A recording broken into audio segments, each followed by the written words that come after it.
Assalamualaikum warahmatullahi wabarakatuh. Halo, saya Sugiyarti dari SMP Negeri 1 Sampit, calon guru penggerak angkatan 7 dari Kabupaten Kota Waringin Timur. Beliau berdua adalah fasilitator Bapak Ropal Aryosilo dan pengajar praktik Ibu Tindu. Berikut rancangan aksi nyata modul 1.4 budaya positif yang saya buat. Latar belakang.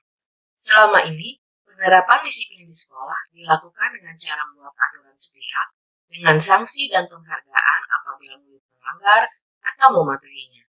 Hal itu dapat menimbulkan dampak negatif sehingga sekolah perlu menumbuhkan budaya positif. Tujuan aksi nyata ini adalah, pertama, meningkatkan kepercayaan diri murid untuk mengungkapkan cita-citanya tentang kelas yang diinginkan. Kedua, meningkatkan nilai-nilai kebajikan murid. Dan ketiga, menumbuhkan budaya positif. Timeline. Pertama, meminta izin dan dukungan kepala sekolah untuk melakukan aksi nyata. Kedua, menyusun keyakinan kelas bersama murid dan didukung oleh kepala sekolah dan orang tua. Ketiga, berkoordinasi bersama rekan guru dalam memantau murid menjalankan keyakinan kelas atau sekolah. Keempat, mempraktikkan segitiga restitusi apabila menemui masalah. Dan kelima, melakukan refleksi mingguan dan bulanan secara kontinu tentang pelaksanaan keyakinan kelas. Berikut ini kegiatan aksi nyata praktik membuat keyakinan kelas dan diseminasi budaya positif. Waalaikumsalam warahmatullahi wabarakatuh. Siap. Yang ini kita akan buat keyakinan kelas. Mengapa kita perlu membuat keyakinan kelas? Yang pertama adalah keyakinan kelas itu dibuat untuk menumbuhkan rasa di dalam hati saya ingin menaatinya. Jadi bukan karena peraturan. Kalau peraturan kan harus ditaati dan ada sanksi di dalamnya. Tapi kalau keyakinan kelas ini ditumbuhkan dalam diri kalian keinginan bahwa kalian harus mematuhi itu karena keinginan kalian sendiri. Karena itu kelas ini harus punya keyakinan.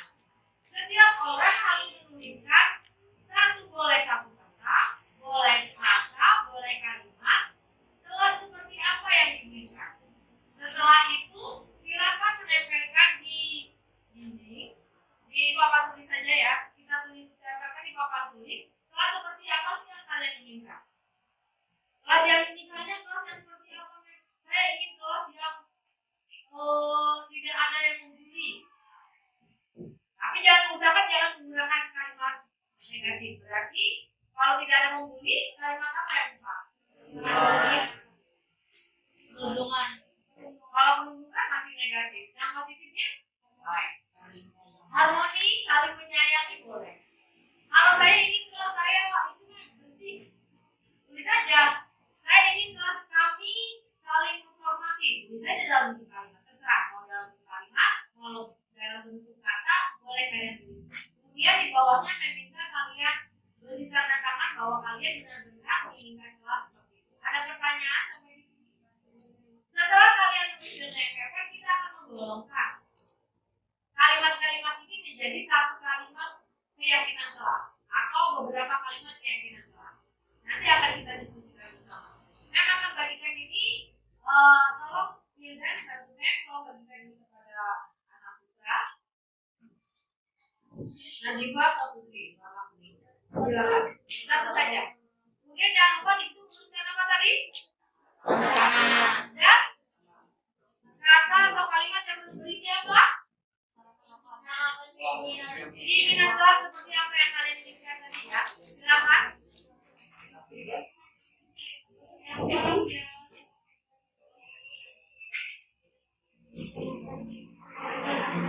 Boleh kalian tulis dalam bentuk kata, boleh kalimat, frasa atau tulisan. Dua atau lebih kata itu boleh.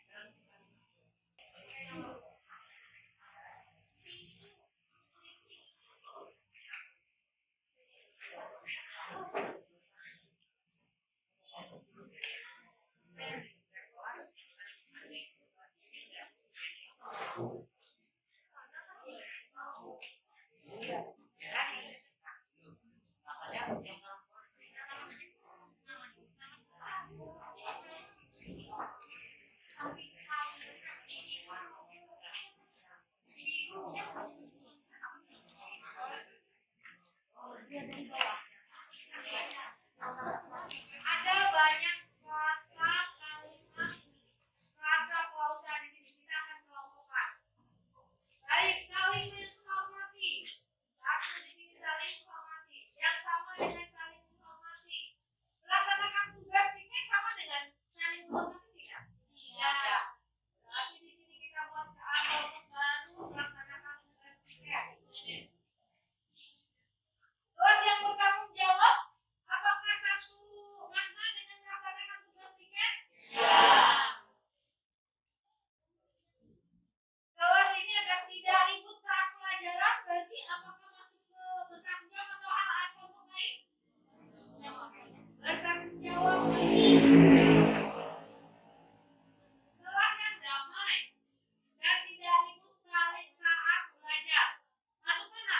Menghormati atau bertanggung jawab? Menghormati dan bertanggung jawab bisa ya? Menghormati ini pada saat tidak ribut, yaitu damai. Saling menghormati, berarti harus damai dong ya kita. Bijaksana, bedakah kelompoknya atau dua? Beda.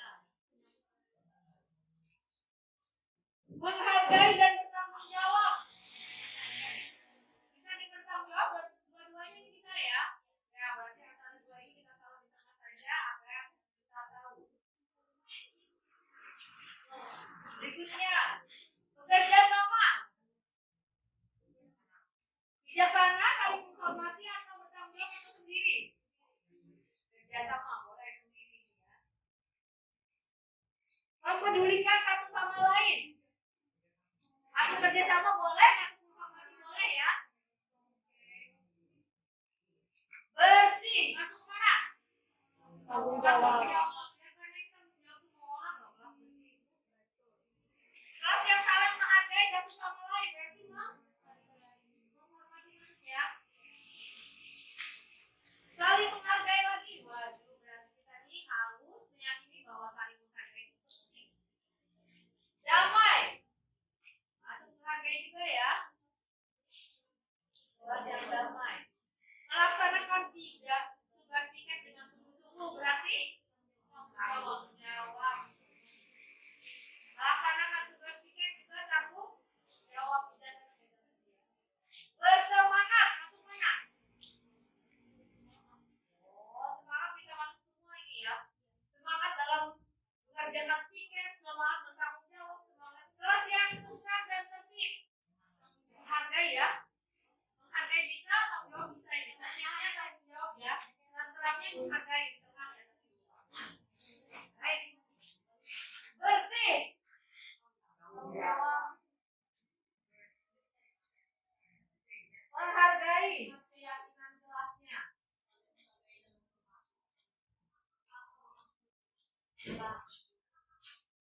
Berarti saling menghargai boleh? Atau kalau ada yang punya usul kalimat lain? Tidak. Salah. Saling menghargai. Toleransi bisa? Bisa.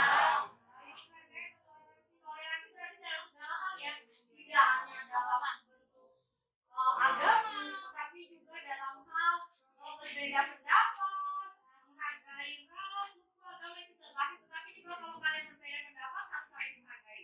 Berarti di sini toleransi. Oke. Kami meyakini apa?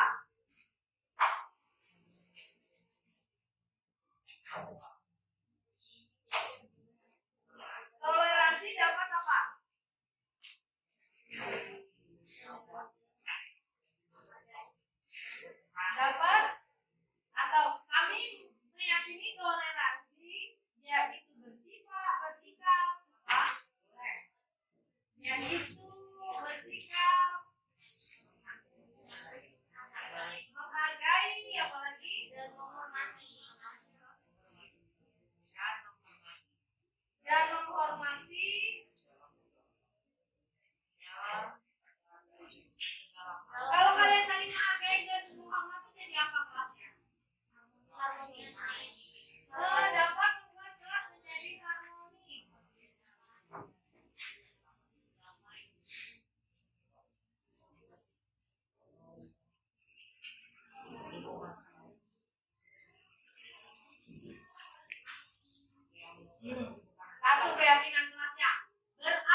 jawab.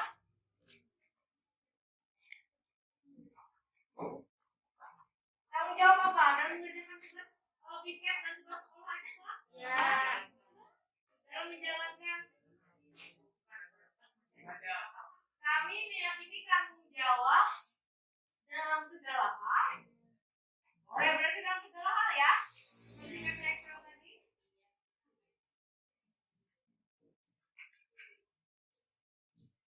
Perlu tidak ditanamkan? Perlu. Perlu dikembangkan atau ditanamkan. Yang benar ditumbuh kembangkan, atau ditanam atau dikembangkan. Kalau dikembangkan berarti kalian yang punya. Tapi dikembangkan ya. Dikembangkan ada sertifikat kelas yang bagaimana?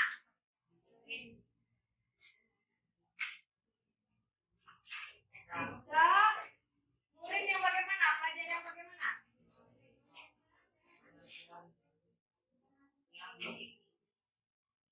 Kami meyakini tanggung jawab dalam segala hal perlu dikembangkan agar tercipta pelajar yang bertanggung jawab. Kembali ke sini ya. Kami yakin tanggung jawab dalam segala hal bertanggung jawab lagi. Ada 2 kalimat tanggung jawab.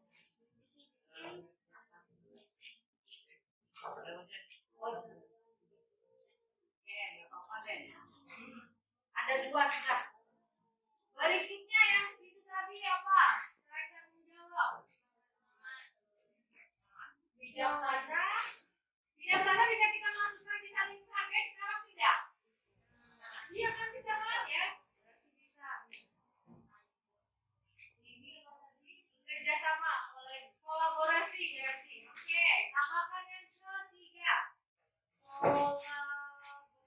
Kolaborasi.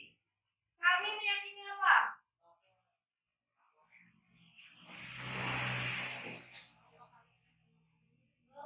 Meyakini dapat berkolaborasi untuk menentukan apa? Dapat berkolaborasi dengan baik ya.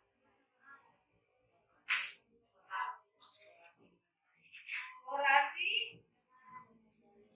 Kami meyakini dapat berkolaborasi. Oke, dalam segala hal lagi.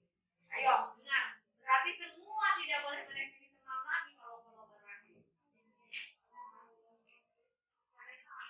Karena kalian harus tumbuh kembangkan ini tadi saling menghargai, tanggung jawab.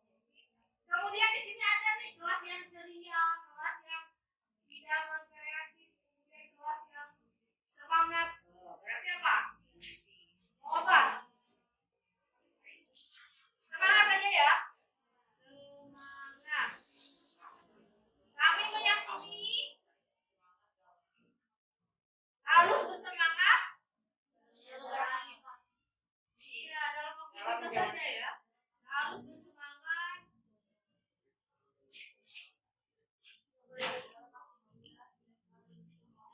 Dalam setiap aktivitas dan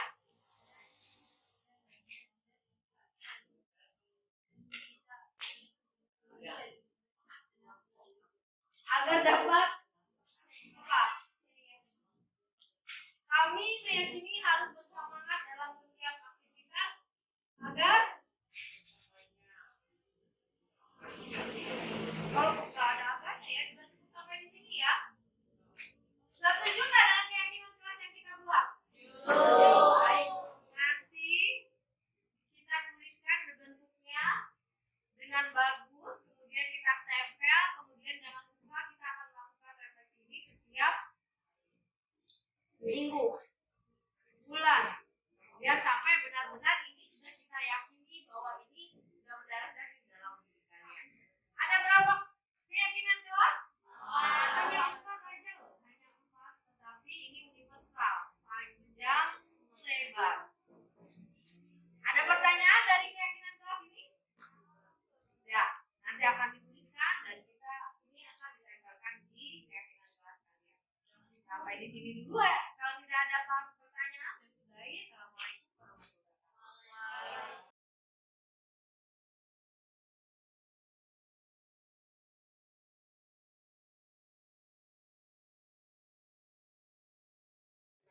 Assalamualaikum warahmatullahi wabarakatuh.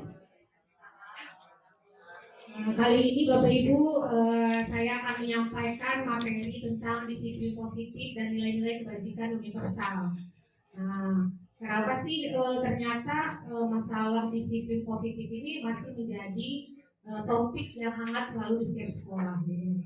Selama ini kita mengira semua sekolah itu sudah melaksanakan proses disiplin, tapi nyatanya kita masih sering mendapatkan siswa kita hanya disiplin saat ditegur, tapi kemudian dia mengulangi lagi. Selalu seperti itu. Mungkin ada beberapa siswa yang berdampak bagus gitu, akan melaksanakan terus, teringat terus. Tapi ada juga sebagian besar siswa kita, contoh kecil aja dia akan membuang sampah di sekolah pada tempatnya. Begitu keluar dari sekolah, dia akan langsung membuang sembarangan tanpa merasa perbuatan itu salah gitu. Nah ini dampak dari nilai-nilai positif apa yang selama ini ternyata kita kurang atau tidak tepat menerapkan ke siswa. Nah, ada beberapa selama ini kita kurang tahu ternyata penghargaan juga Bapak Ibu ternyata itu tidak berdampak pada motivasi anak untuk melakukan hal positif. Nah selama ini kita merasa penghargaan itu akan kita berikan supaya dia motivasi dia terus melakukan hal baik gitu. Ternyata ada bagian dari penghargaan itu yang ternyata tidak menumbuhkan motivasi dari diri sendiri. Nah, karena dia motivasinya hanya untuk meraih penghargaan. Ada beberapa siswa ternyata itu kurang efektif berdasarkan itu terhadap anak. Ternyata kita selama ini menganggap ternyata kita ada beberapa ilusi. Ternyata selama ini ilusi bahwa guru itu bisa mengontrol murid. Ternyata tidak sepenuhnya benar Bapak Ibu. Terus juga ilusi bahwa kritik akan membuat orang merasa bersalah dan menguatkan karakter. Kita sudah mengkritik siswa tuh begini. Harapannya dia sadar dengan kritikan kita. Ternyata tidak sepenuhnya benar. Terus juga ada ilusi bahwa semua penguatan positif itu efektif dan bermanfaat. Ternyata tidak sepenuhnya benar. Ilusi bahwa orang dewasa memiliki hak untuk memaksa. Ternyata itu kita semua diri kita yang memegang kontrol. Diri kita sebagai siswanya yang memegang kontrol, dia mau menerapkan itu apa enggak. Gitu ya Bapak Ibu ya. Ternyata semua itu hanya ilusi kita selama ini. Siswa itu kita ancam, kita hukum, dia akan berubah jadi baik. Ternyata tidak. Karena perubahan dari dalam diri itu hanya kita sendiri yang mau berubah baik atau tidak. Ternyata seperti itu. Disiplin positif. Kita bisa mengontrol orang lain, hanya ada yang bisa mengontrol. Kita tidak bisa mengontrol orang lain, hanya kita yang bisa mengontrol diri kita. Nah, makna disiplin di sini seringkali kita salah mengartikan. Kita kadang mengartikan disiplin itu dengan peraturan, dengan keteraturan, dengan apa lagi? Sesuatu yang maknanya tidak boleh dilanggar. Nah, itu ternyata kita salah selama ini Bapak Ibu. Padahal makna disiplin itu sendiri adalah sesuatu yang sangat dalam. Sesuatu seperti kata Mihajaриwatara, ini ada makna dari Mihajaриwatara itu bagus sekali Bapak Ibu ternyata makna disiplin. Nah di sini makna disiplin adalah berubah menjadi sesuatu yang dilakukan seseorang pada orang lain untuk mendapatkan kepatuhan. Nah, kecenderungan umum adalah menghubungkan kata disiplin dengan ketidaknyamanan, bukan dengan apa yang kita hargai atau mencapai suatu tujuan mulia. Nah, harapan dari disiplin itu kata Ki Hajar Dewantara adalah merdeka. Merdeka itu ibaratnya orang itu sudah bukan lagi dia hanya mentaati peraturan, tapi dia sadar kenapa sih dia harus berlaku seperti itu. Kenapa sih dia harus ibaratnya kesadaran itu lahir dari dirinya sendiri. Nah, dia harus berbuat baik itu karena memang keinginan dia untuk mencapai kemerdekaan dan kemudian serta kebahagiaan seperti itu Bapak Ibu. Dan itu ternyata makna dari disiplin itu ternyata seperti itu. Orang itu mampu mengontrol dirinya sendiri untuk otomatis berbuat baik, berbuat bagus. Dia mampu memerdekakan dirinya ketika dia berjalan di jalan raya, kalau dia sudah berada di posisi seperti ini. Ternyata itu makna merdeka. Bukan berarti takut pada peraturan, takut pada aturan atau takut dihukum seperti itu. Ternyata kita selama ini masih merasakan makna disiplin itu seperti itu. Takut melanggar aturan. Jadi kita selalu ikut aturan itu takut melanggar. Seperti itu kita semuanya memperpanjang SIM itu karena takut ditilang. Seperti itu ya Bapak Ibu. Oke. Nah, nanti harapannya katanya begitu lahir nilai disiplin yang sudah lahir dari diri siswa, maka akan lahir nilai-nilai kebajikan universal untuk siswa kita. Nah, nilai-nilai kebajikan universal kita itu sudah tertuang lengkap di profil pelajar Pancasila, gitu ya. Ada mandiri, beriman, mandiri, bernalar kritis, seperti pendidikan global, bergotong royong dan melakukannya. Nah, diharapkan nanti ke siswa juga kita akan menerapkan motivasi internal ini, Bapak Ibu, supaya mereka bisa paham tuh kenapa sih mereka melakukan disiplin positif, apa sih yang diharapkan dari dirinya supaya dia mencapai kebahagiaan. Dirinya harus bahagia. Otomatis bukan dirinya saja yang dibahagiakan kalau dia ingin bahagia, tapi orang-orang di sampingnya pun harus ikut merasakan bahagia. Betul nggak Bapak Ibu? Kita tidak mungkin hidup bahagia dengan diri kita sendiri, terus kita menyakiti orang lain. Apakah kita bisa bahagia? Jangan ya. Jadi kita otomatis menerapkan kesesuaian. Jika kita ingin menjadi orang yang bahagia dan merdeka, maka kita juga harus menghargai orang lain, membahagiakan orang lain. Bagaimana kita bisa membahagiakan orang lain jika kita selalu memberi, mengatakan hal yang kasar? Ya, nah itu nanti yang kita terapkan kesesuaian, sehingga siswa pun akan merasa bahagia itu bukan cuma dirinya yang meraih penghargaan, tapi juga orang-orang di sekelilingnya turut merasakan kebahagiaan ketika dia berada di antara orang-orang tersebut. Nah, menurut Belajar Dewantara, merdeka itu artinya tidak terlepas dari perintah, akan tetapi juga cakap memerintahkan dirinya sendiri. Setuju nggak kita dengan filosofi Belajar ini, Bapak Ibu? Setuju sekali ya, ternyata kita itu Belajar Dewantara itu filosofi udah puluhan tahun yang lalu kita pendidikan, ternyata sangat bagus sekali dan kita baru akan menerapkan di kurikulum Merdeka sekarang. Mudah-mudahan kita bisa menerapkan filosofi dari Ki Hajar Dewantara ini yang benar-benar menurut saya sangat menggugah dan sangat bagus sekali. Ternyata dari zaman dulu saja Ki Hajar ini sudah begitu hebat, pemikiran-pemikiran tentang dunia pendidikan itu sangat luar biasa sekali. Pengaruh jangka pendek dan jangka panjang. Ketika seseorang diberi penghargaan atau dipuji di depan orang banyak, maka orang lain akan merasa iri. Oh itu ternyata selama ini kita nggak perhatikan itu.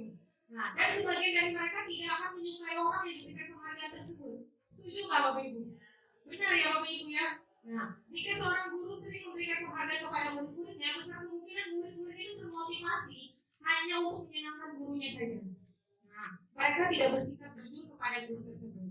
Penghargaan juga menciptakan persaingan di dalam kelas, dan persaingan menciptakan kecemasan. Nah, katanya seperti itu. Tapi memang benar sih, saya rasa ada beberapa penghargaan itu yang ternyata kurang efektif. Mereka yang percaya bahwa mereka tidak memiliki kesempatan untuk mendapatkan penghargaan akan berhenti mencoba. Nah, memang kita lihat kadang beberapa siswa kita ya, begitu dia merasa nggak mungkin, saya nggak usah ikut, gitu ya. Karena dia udah merasa dia nggak akan bisa dapat penghargaan. Nah, memberikan apresiasi atau pengakuan perlu diingat beberapa hal. Yang pertama, beri pengakuan secara khusus. Itu ya Bapak Ibu ya. Mungkin secara khusus kita secara pribadi aja memberikan penghargaan dia, sehingga biar teman-teman yang lain tidak merasa iri. Atau beri pengakuan secara pribadi, atau beri pengakuan kepada semua murid Bapak Ibu secara bergantian. Hal-hal kecil yang kita kira-kira bisa mengakui keberadaan dia gitu. Dan ternyata itu sangat bagus sekali. Beri pengakuan secara konsisten, artinya jangan hanya sekali-sekali, tapi memang kita lakukan gitu. Fokus pada proses yang dia lakukan. Contohnya ada seperti ini Bapak Ibu. Nah, contoh pengakuan atau apresiasi kebajikan. Kemarin saya perhatikan rasa empati besar sekali pada saat menolong murid baru di kelas kita. Nah, dia dengan diucapkan seperti ini akan merasa dihargai sekali ya Bapak Ibu ya, walaupun tidak dalam bentuk uang, tidak dalam bentuk hadiah, tapi penghargaan dalam bentuk motivasi dalam dirinya. Insya Allah ini akan terus terjaga. Dia merasa dirinya berarti gitu untuk orang lain. Saya menghargai kepedulianmu pada saat kamu membantu teman-temanmu di tugas kelompok. Nah, ternyata hal-hal kecil ini jarang kita lakukan ya Bapak Ibu ya. Mudah-mudahan nanti perlahan-lahan kita belajar untuk memberikan ini kepada siswa kita. Terima kasih untuk rasa tanggung jawabmu pada saat kamu memungut kertas-kertas yang berserakan di lantai. Karena kita juga perlu memberikan apresiasi seperti ini. Ini hal kecil ternyata. Tidak perlu kita memberikan apresiasi kepada yang pintar atau menjawab saja, yang maju ke depan bagus bisa. Ternyata ada hal-hal kecil yang bisa. Kemarin contohnya saya juga memberi penghargaan, ternyata siswa itu padahal paling lemah banget di kelas 8. Tapi begitu saya kasih tebak-tebakan logika, karena kita lagi belajar computational thinking, belajar menyelesaikan masalah. Ketika saya kasih masalah, teman-teman yang lain itu malah nggak ngerti dengan teka-teki yang masalah saya kasih. Ternyata diri paling troublemaker bisa menyelesaikan masalah itu. Wah, kita berikan tepuk tangan yang meriah dengan bangganya sekali. Selama ini selalu dapat cipiran ya, dapat cipiran dari teman, dari guru-guru. Begitu bangganya dia kemarin itu dapat berhasil mengerjakan teka-teki itu, luar biasa. Ternyata hal kecil yang berdampak. Bu Sugi ya, sebenarnya. Oke, terima kasih atas perhatiannya, mudah-mudahan bermanfaat. Assalamualaikum warahmatullahi wabarakatuh. Assalamualaikum warahmatullahi wabarakatuh.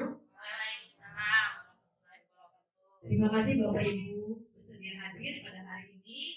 Seperti yang dikatakan Ibu Nurul tadi, kami akan sosialisasi tentang disiplin positif.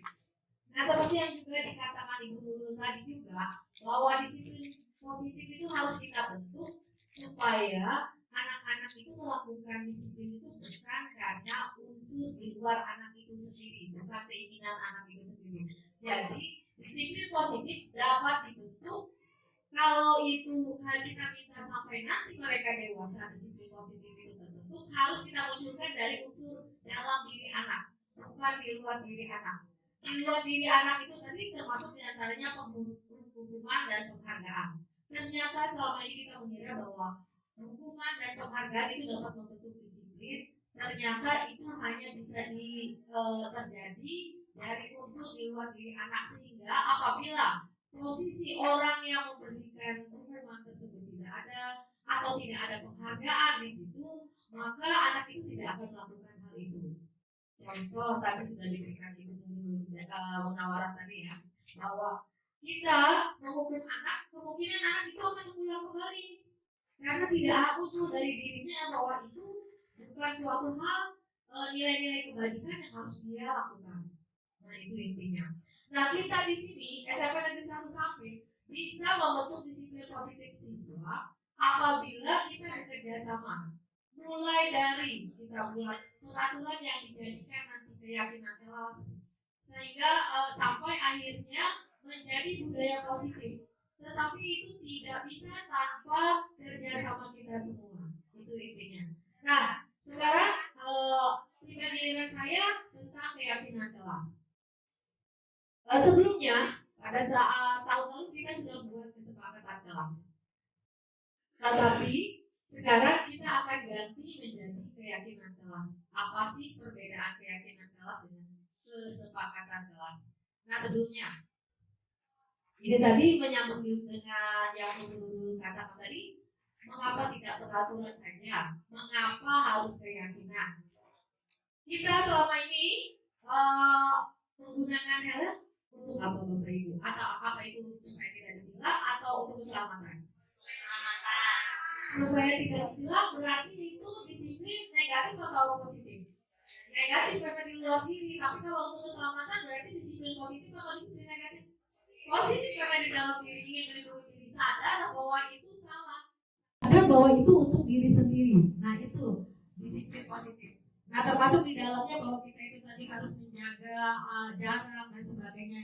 5M yang kita lakukan kemarin itu kalau datang dari luar diri kita, waktu kita sedang sendirian kita tidak akan melakukannya. Itu namanya disiplin negatif, bukan disiplin positif yang ingin kita tampilkan. Yang ingin kita lakukan sekarang, yang kita lupa adalah disiplin positif ada di dalam murid.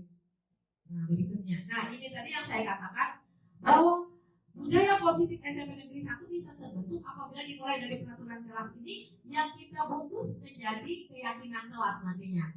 Nah, keyakinan kelas ini perlu didukung oleh lingkungan yang positif.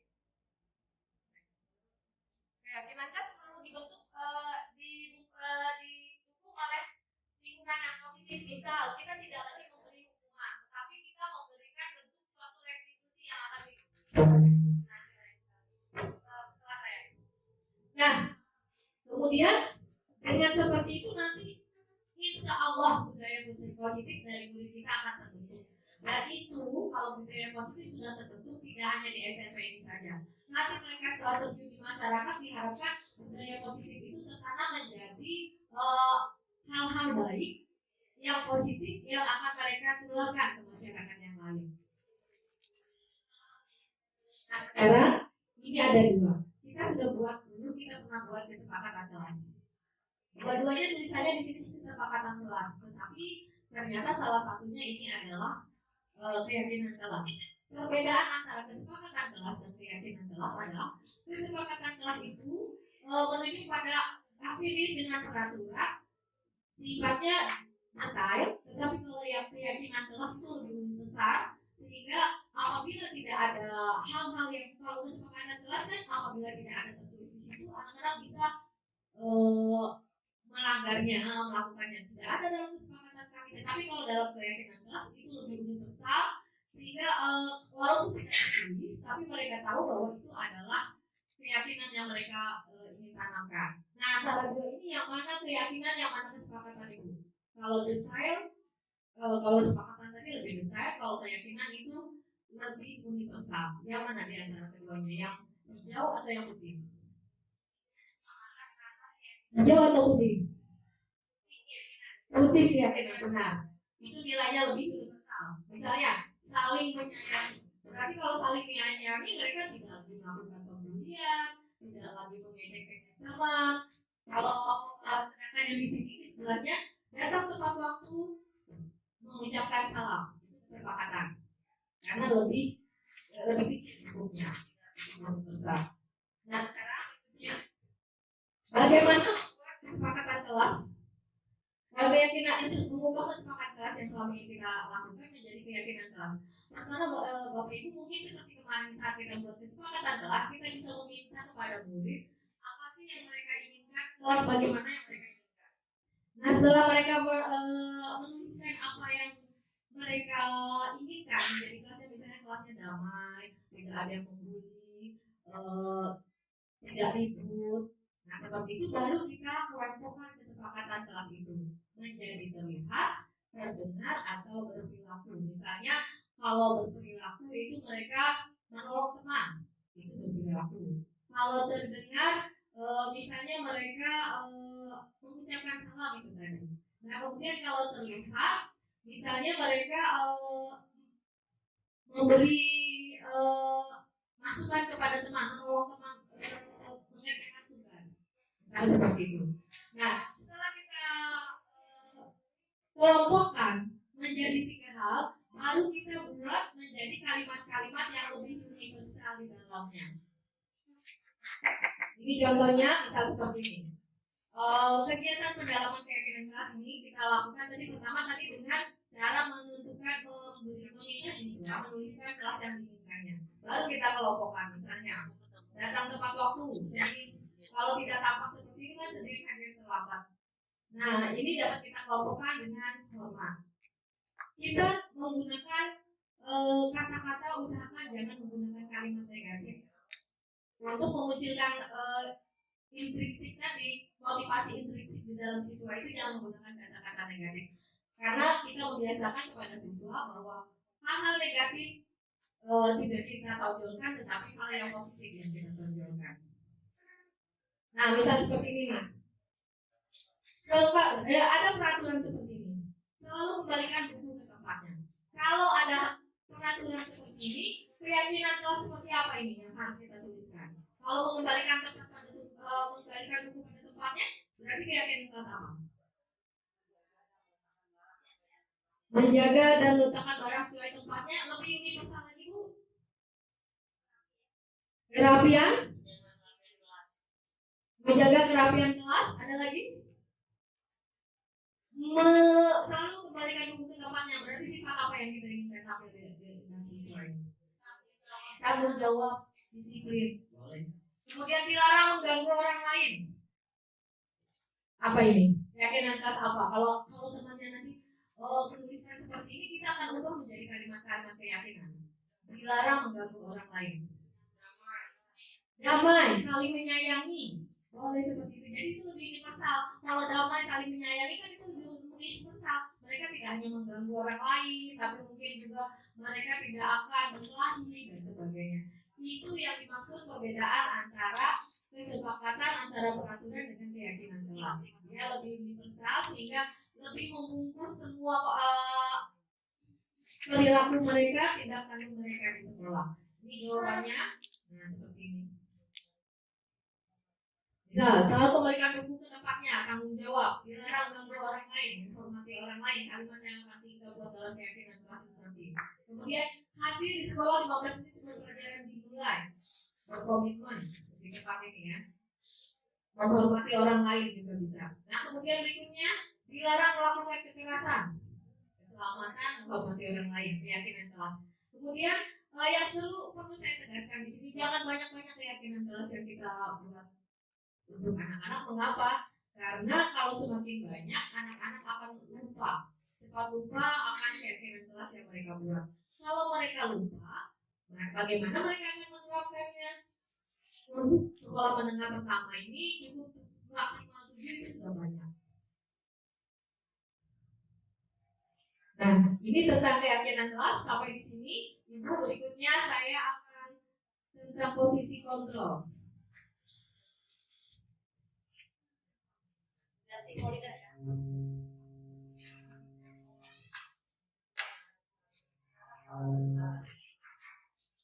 Berikutnya tentang posisi kontrol.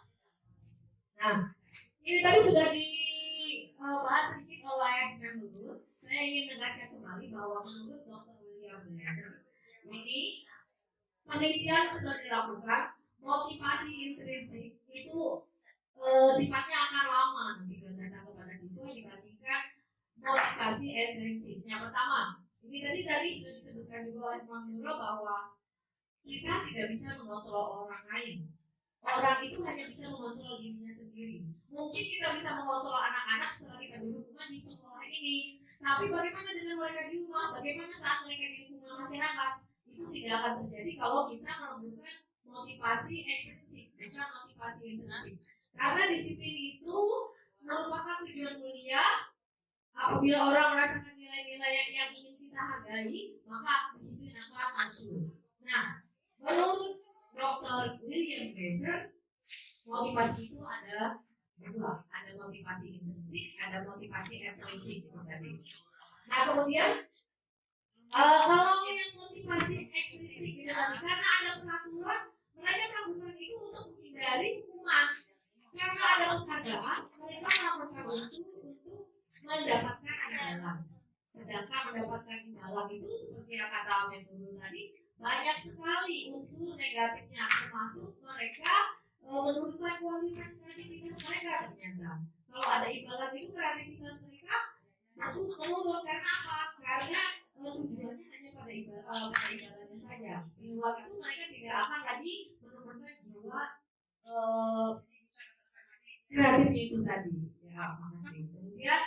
Kemudian, tetapi kalau motivasi intrinsik itu ada nilai-nilai kebajikan yang tertanam pada mereka nantinya. Nilai-nilai kebajikan ini seperti contohnya tadi tanggung jawab, menghormati, menghargai, toleransi dan sebagainya. Nah, kemudian ada 5 posisi kontrol yang biasa kita tempatkan sebagai seorang guru. Nah, posisi kontrol ini bisa ada beridentitas gagal dan sukses. Tetapi ada juga yang lebih tinggi. Ada yang bisa membuat identitas kita itu sukses, tetapi juga mengontrol diri. Nah, guru sering menempatkan kita sekarang refleksi diri. Kita ini sering menjadi posisi kontrol pemukul, membuat rasa bersalahkah, teman atau pemantau atau manajer. Posisi yang paling bagus di sini adalah sebagai manajer, bukan pemukul. Penghakum itu seperti ini loh. Nih, sini ada contohnya. Menghardik, menunjuk-nunjuk. Kamu salah. Harusnya seperti ini, tidak seperti ini. Nah, itu pemukul. Tetapi kalau pembuat rasa bersalah itu, memang sedih loh kamu melakukan hal itu. Nah, saya sedih. Memang sedih loh kamu bisa sampai seperti itu. Nah, tetapi ada juga posisi sebagai teman. Ayolah, kerjakan. Kan sebentar lagi ada. Nah, itu teman. Kemudian ada posisi pemantau.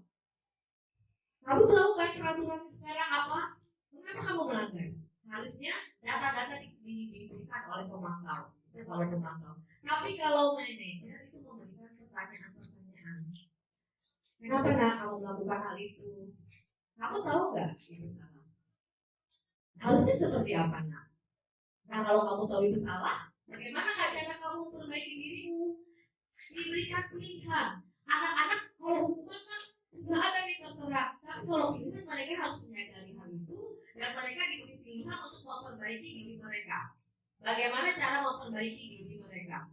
Nah, mudah-mudahan setelah kita melakukan sharing bersama nanti, tidak lagi kita menempatkan diri sebagai penghukum atau pembuat merasa bersalah karena yang ini pasti gagal.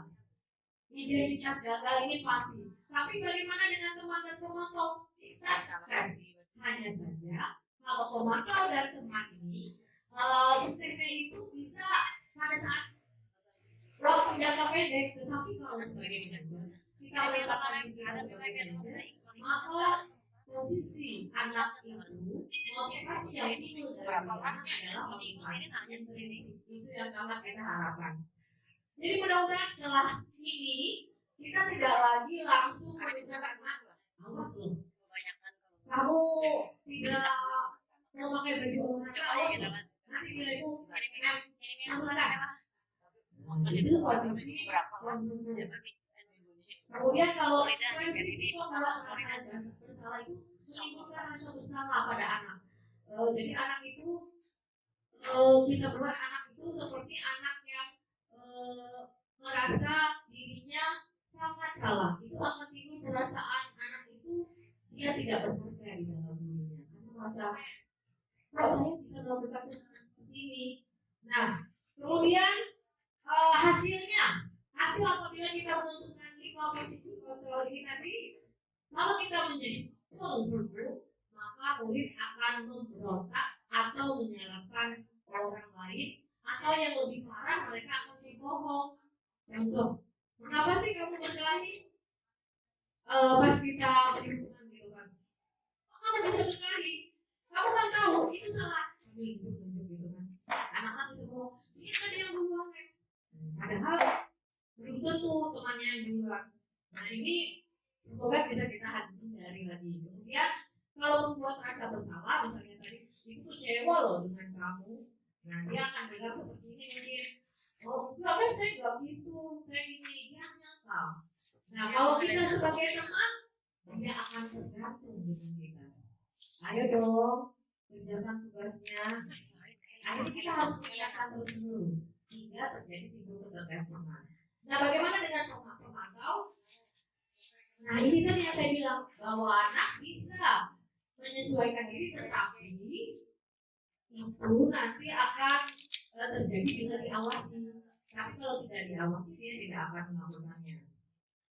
Nah bagaimana dengan manajer? Si anak akan menghargai diri sendiri karena diberi keleluasaan untuk menentukan hukuman apa yang akan dia dapatkan.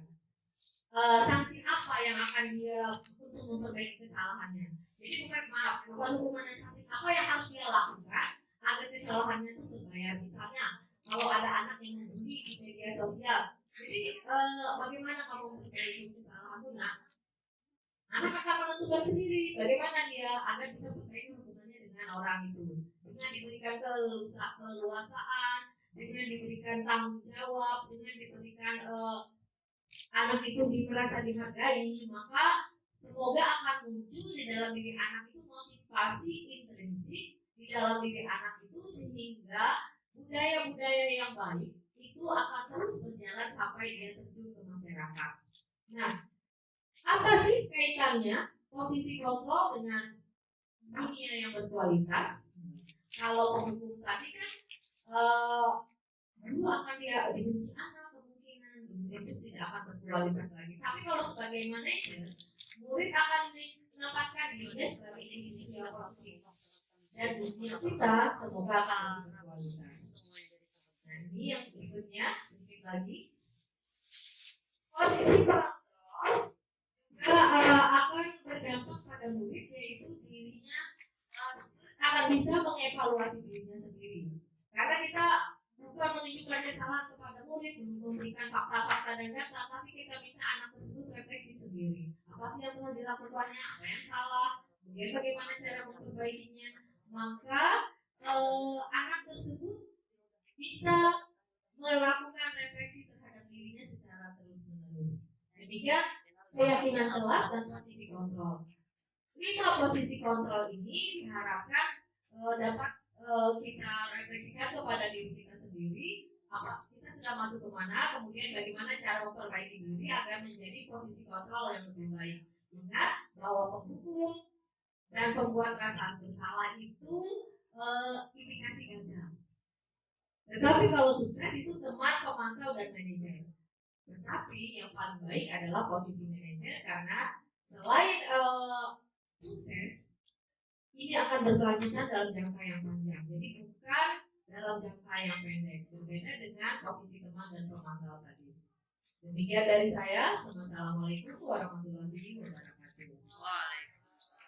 Assalamualaikum warahmatullahi wabarakatuh. Waalaikumsalam warahmatullahi wabarakatuh. Selamat pagi dan salam sejahtera Bapak Ibu semua. Semoga kita selalu dalam rahmat Allah Subhanahu wa taala. Amin. Saya mungkin 10 menit lewat sedikit.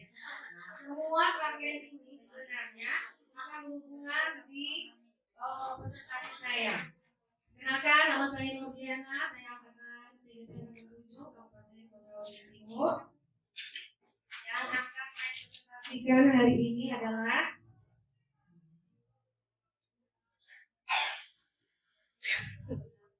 lima kebutuhan dasar manusia. Dari rangkaian itu semua yang tadi dijelaskan, seharusnya saya terakhir, kita harus memenuhi 5 kebutuhan dasar manusia ini, Bapak Ibu. Apabila ini tidak dipenuhi, maka akan berdampak pada diri, khususnya anak-anak kita ya, pada anak kita. Oke, yang pertama adalah bertahan hidup, kasih sayang dan merasa diterima, kebebasan, penguasaan, dan kesenangan. Apa aja sih isinya? Nah, isinya akan saya jelaskan.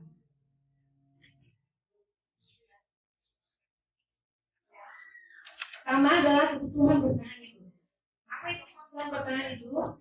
Yaitu bersifat fisiologis. Untuk bertahan hidup misalnya kesehatan, rumah, makanan, kebutuhan biologis sebagai proses reproduksi untuk bertahan hidup.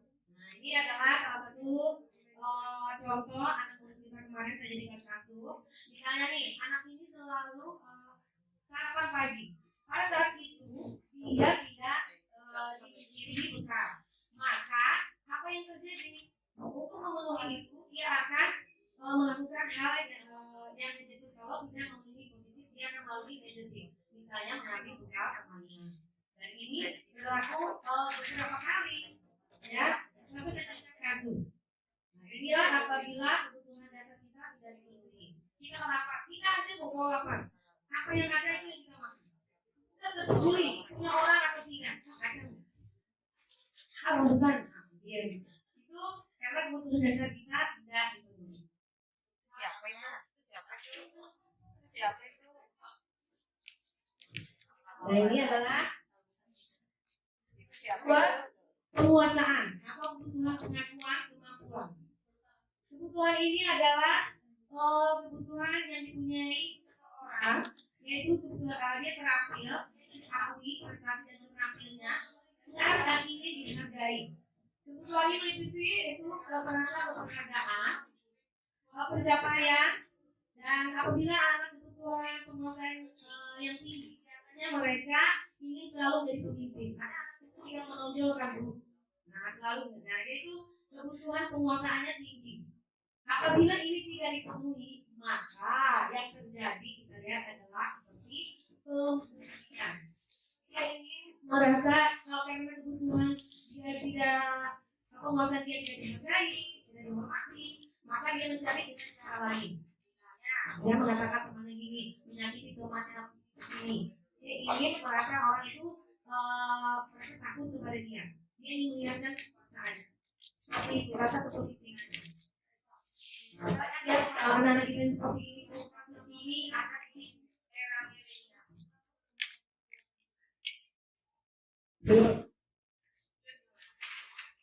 Dan kebutuhan kebebasan. Kebutuhan kebebasan itu adalah kemandirian, mampu mendirikan arah hidup seseorang. Anak-anak yang berkebutuhan kebebasan tinggi memiliki pilihan bergerak, suka mencoba-coba, tidak terlalu berpengaruh orang lain dan tidak suka baru dan menarik. Misalnya nih, dia kebutuhan kebebasannya ini apa ya? Mencoba hal-hal baru. Kita contohnya gini Bu, seperti saya ya, menonton aja anak saya itu saya suruh nyanyi, padahal dia ingin hal yang baru. Misalnya, Mak, saya bisa nggak pramuka ke kemah, ke KBP lagi, seperti itu. Apabila kita larang itu kebebasan ini, maka dia nanti akan berdampak negatif. Dia akan mencoba-coba hal yang lain. Arahkanlah, penuhilah, tapi arahkanlah seperti itu. Seperti kita juga kalau kita penuhi, misalnya kita mau ingin sesuatu, ingin film ini, ingin kemana, ke Bali atau kemana dan penuhi, maka apa yang kita lakukan?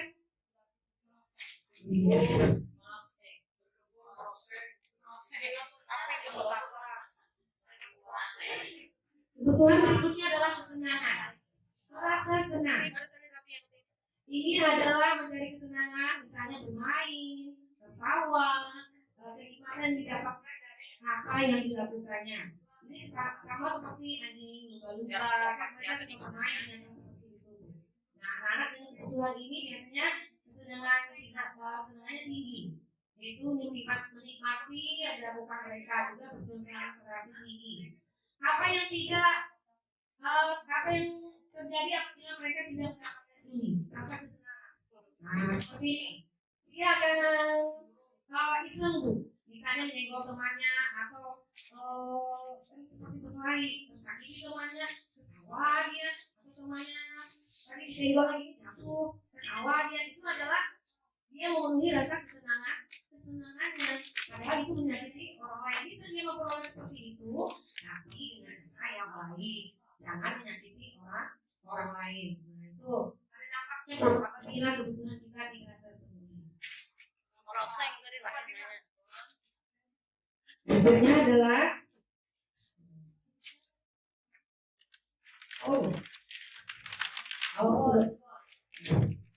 sudah selesai ya. Nah, ini hanya tips saja, kata yang mungkin bisa memotivasi. Karena kita adalah masa depan, maka kami dan misalnya contoh-contoh yang baik saja. Oke, terima kasih. Mungkin dari saya hanya sekian. Akan nanti disambung lagi oleh Ibu Umi Faida. Assalamualaikum warahmatullahi wabarakatuh. Assalamualaikum warahmatullahi wabarakatuh. Sebelumnya saya ucapkan terima kasih karena Bapak Ibu masih bertahan di ruangan. Saya akan menyimpulkan kayaknya Ibu Sugi ya. Oke, sebelum saya lanjut, tadi Ibu Nurul, Bu Sugi, dan Bu Nurdiana sudah menyampaikan tentang disiplin positif Bapak Ibu. Ada istilah hukuman, penghargaan, kemudian ada posisi kontrol. Sebelum saya lanjut, Bapak Ibu ada di ruangan ini menempati posisi kontrol yang mana? Tadi ada sebagai hukum, pemberi rasa bersalah, pemenang, pemantau, manajer. Kira-kira Bapak Ibu ada di posisi yang mana? Pemantau. Oke, yang merasa sebagai posisi hukum. Yang merasa sebagai pemberi rasa bersalah. Yang merasa sebagai teman. Yang kata-kata jadi. Yang sebagai pemantau. Yang sebagai manajer. Dan yang sebagai manajer yang ada itu. Nah, itu tadi posisi kontrol. Kemudian tadi Bu Diana juga sudah menyampaikan tentang kebutuhan dasar manusia. Mungkin kalau kita melihat anak-anak kita ya, ada yang kebutuhannya mencari kesenangan ya Bu Diana, ada yang perlu kasih sayang. Jadi banyak sekali ya Bapak Ibu karakter anak-anak kita. Nah, saya di sini akan menyampaikan tentang restitusi. Nah, apa restitusi? Jadi restitusi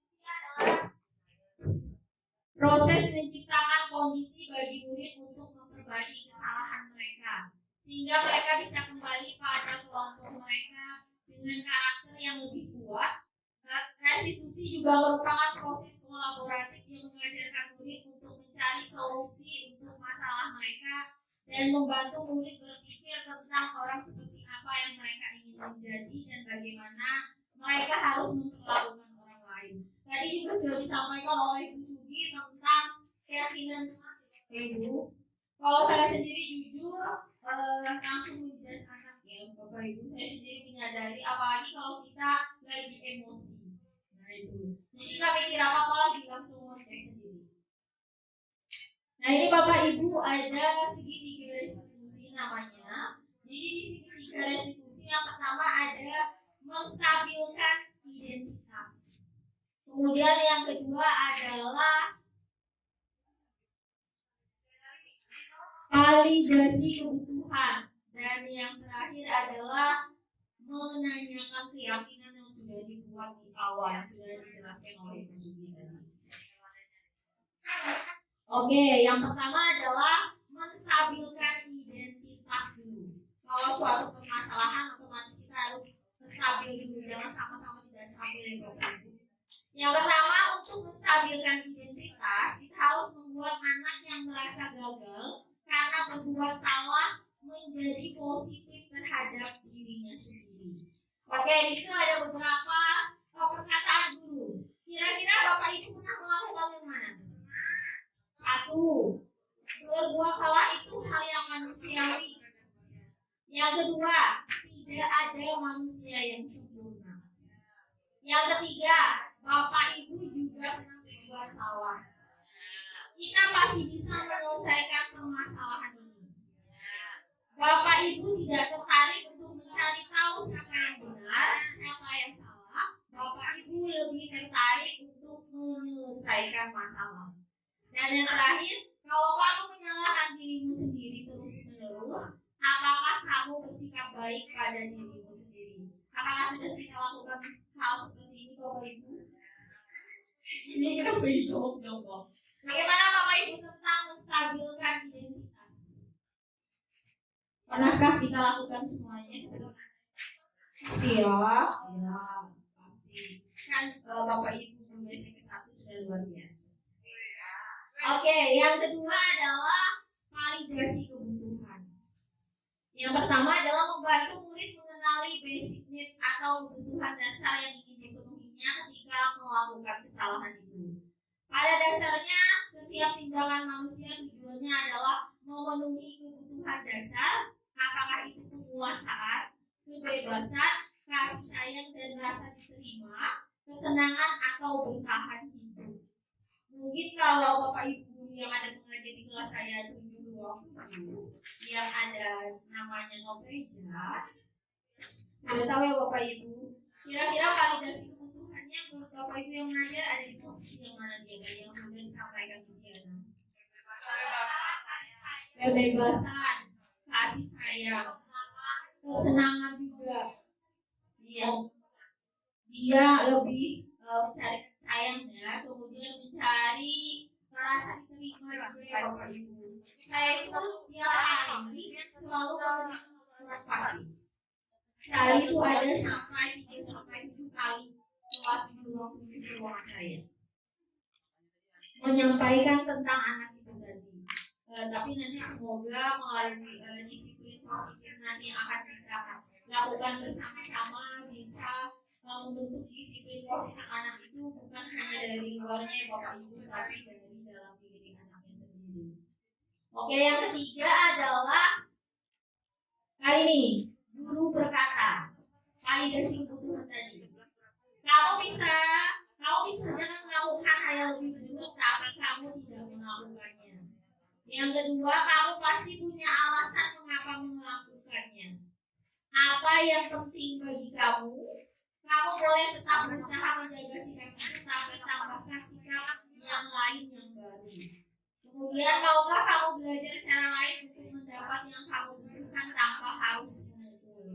Dan yang terakhir, apakah kamu bisa melakukan dengan lebih baik besok lagi? Nah ini Bapak Ibu tentang validasi kebutuhan. Dan yang terakhir adalah menanyakan keyakinan. Kembali kepada keyakinan sekolah atau keyakinan kelas yang sudah kita buat. Nah ini anak melihat kesalahannya dihubungkan dengan norma sosial dan nilai-nilai yang mendasari manusia berinteraksi dengan orang lain. Kita kembali ke keyakinan kelas yang sudah kita buat. Apa nilai yang kita percaya di kelas atau sekolah kita? Nilai-nilai universal apa yang telah kita sepakati?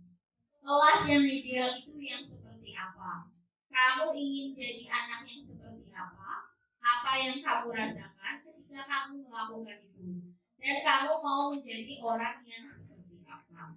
Nah itu ya Bapak Ibu. Jadi memang kembali lagi ke keyakinan kelas yang sudah kita sepakati. Itu adalah tentang segitiga restitusi. Oke, terakhir ada namanya intervensi 30 detik. Pernah mendengar Bapak Ibu? Jadi intervensi ini membantu murid kembali ke tujuan semula dengan cukup singkat dan dengan cara non-konfrontatif. Pertanyaan-pertanyaan yang diajukan biasanya dikemukakan oleh seorang pemantau dan manajer. Tadi di sini banyak ya sebagai posisi pemantau ya, walaupun manajernya sedikit. Oke, ini dia. Apakah kamu ingin berbuat lebih baik? Apakah saat ini kamu sedang menjadi orang yang sedang kamu inginkan? Apakah kamu bisa mengubah perilaku kamu saat ini menjadi sikap yang lebih membantu?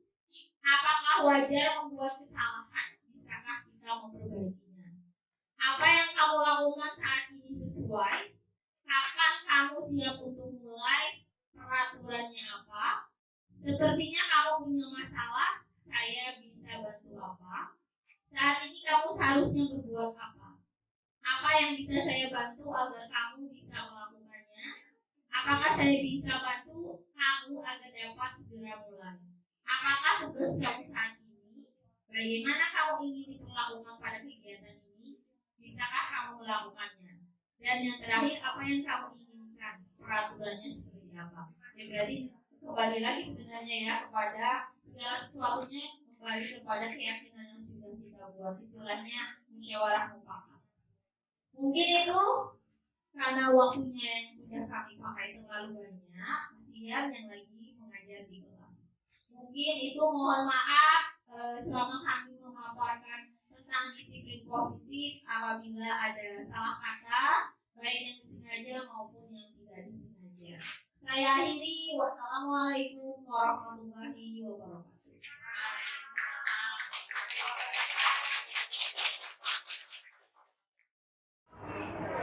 Saya senang telah membuat keyakinan kelas dan saya antusias untuk menerapkannya dalam kehidupan sehari-hari sehingga kita lebih positif.